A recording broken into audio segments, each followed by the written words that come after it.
There is indeed a dark side to religious belief, one that many people would rather not examine.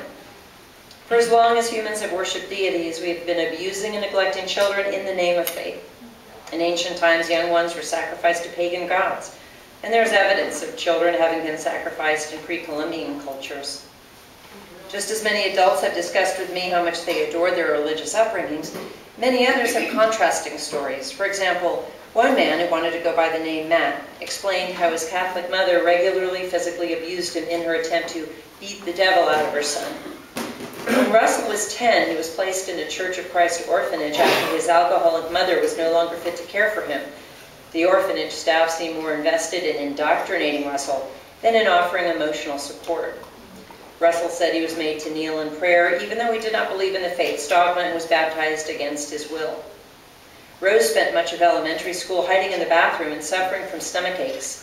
A shy child, she was terrified at the prospect of carrying out her Pentecostal Christian parents' stern wishes that she save the souls of her classmates and teachers. Her failure to convince others to give their lives over to Jesus led Rose to develop fears that God would be angry at her and that demons would possess her.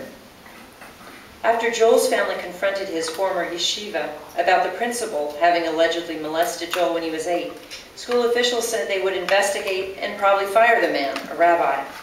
But that didn't happen. Once Joel turned 23, at which time the statute of limitations on prosecuting child sexual abuse in the state had run out, the school claimed that the rabbi had done nothing wrong and kept him on payroll. I think one thing that was in the back of my mind from the beginning when I was working on this and learning about it myself is that Americans need to come to a place where they can accept the fact that religion is both wonderful and also sometimes very terrible. It's not something we can say is all good, just like we can't say marriage is all good. And so that dichotomy was sort of, I was living with that, I guess, throughout the whole time I was working on this book. It's understandable that many Americans would have a difficult time linking religion to something as heinous as child maltreatment. But it's important to look at the potential for people to use religion in ways that harm children. Cardozo School of Law professor Marcy Hamilton addresses this phenomenon in her book, God versus the Gavel.